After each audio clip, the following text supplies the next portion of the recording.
So imagine yourself being a nurse and you are tending to a patient who is hospitalized, and the patient suddenly decides to confess to an alleged killing from 40 years ago. What in the world would you do with that information?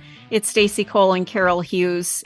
What an incredible story. And do you think that if you were a nurse and it's 40 years ago, obviously the person's older, do you think maybe you'd go, is there some dementia here? Or sometimes when people get really sick, they get confused. If they have an infection or something, they can get some confusion. Would that maybe be what you would think first? Absolutely. And the other issue is this is the Mendota Mental Health Institute or institution. I don't quite recall the name of where this person is.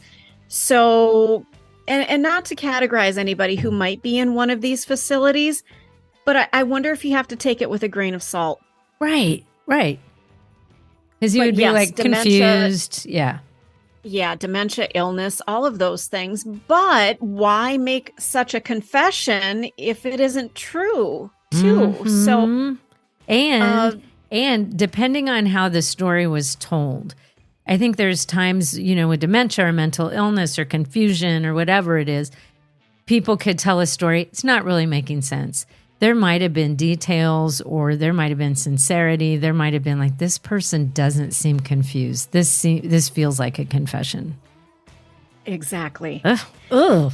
Well, the startling revelation unfolded when a patient in a Wisconsin hospital confessed to a nurse that he had committed a murder nearly 4 decades ago. At 8:01 p.m., a nurse at a local hospital contacted police to report that a patient told her he was the suspect in an unsolved murder case from nearly 40 years ago in another county. Officers relayed this information to the appropriate authorities. Now, the victim in this long-standing mystery is believed to be Terry Dolowy, a 24-year-old finance student at the University of Wisconsin who vanished on Valentine's Day back in 1985.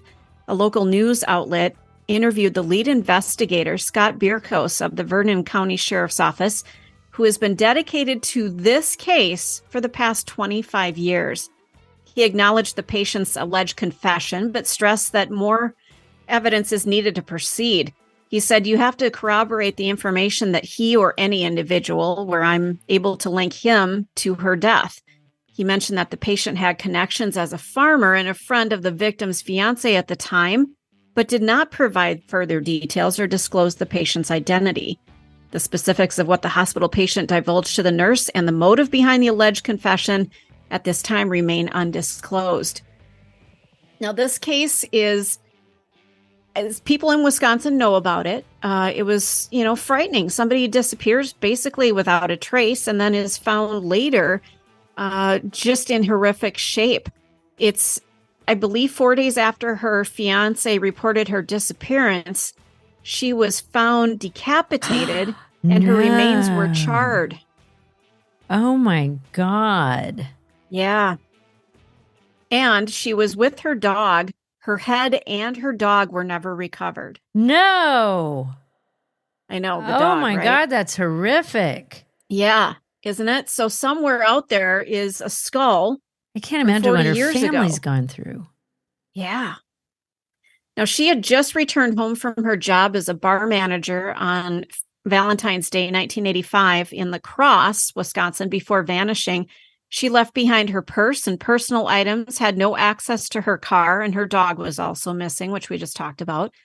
The notes also mentioned that Dolowy had confided in friends about her decision not to marry her fiancé, primarily due to his rumored gambling and potential drug issues, which had strained their relationship. Understandably. Mm-hmm. Despite the absence of any direct evidence pointing to her fiancé, DNA found on her remains did clear him as a suspect.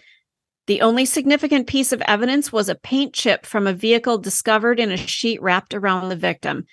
Now, nevertheless, investigators narrowed down the possibilities to a range of vehicles from various manufacturers. So this case, I don't know where it's going to go. I don't know if you can believe this patient. I don't know if the person's telling the truth, but absolutely worth checking into, isn't it? Well, the DNA found on her remains cleared him as a suspect, so hopefully there's still enough DNA that they could test to match him. And if they were able to match him in this DNA, case solved, right? Exactly. But the poor fiance, I'm going to guess this DNA 4 decades ago, they probably didn't test the DNA for quite some time after this murder, would be my guess. Yeah, it sounds like they've recently tested it. And recently, I mean, like in the last decade or so. This detective has been working this case for 25 years. And I saw an interview with him. He said that he checks in on this case daily. And he's almost obsessed with it. So he wants it solved. And I'm going to guess that fiance this whole time, people have been like suspecting that he did it. They were engaged and then she's not going to marry him. He's got gambling and drug issues. So, of course, he's the guy who did it. That's what everyone would think. Until he's proven otherwise. What's his life been like this whole time? That would be a horrible... He's just got this shadow. Yeah, that would be a horrible thing to live with this whole time, She did end up dead, even if the relationship wasn't going well and you're having all kinds of personal issues. That would have just... his whole life, he'd be living under this cloud of everybody around him suspecting he did this. Absolutely. And somewhere out there is this poor woman's head for some reason. I just, every time I go out hiking in the woods, it just makes me look around like, what's out here? What's out here that I'm walking past?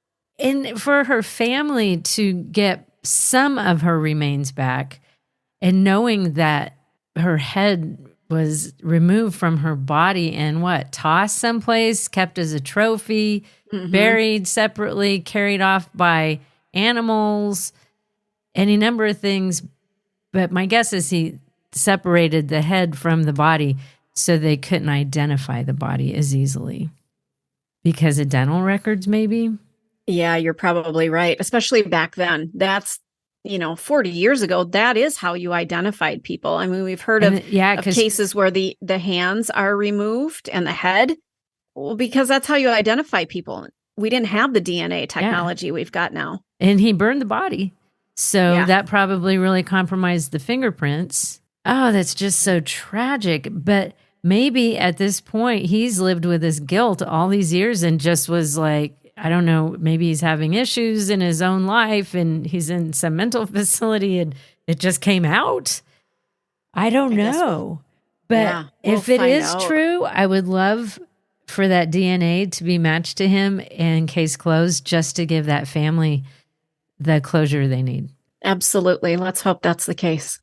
You're locked into the Hidden Killers podcast. Want more? Start binging on all of our true crime podcasts right now through Apple Podcasts and get an ad-free experience when you sign up to be a True Crime Today Premium Plus member exclusively on Apple Podcasts. More of the Hidden Killers podcast dropping soon. Press subscribe now.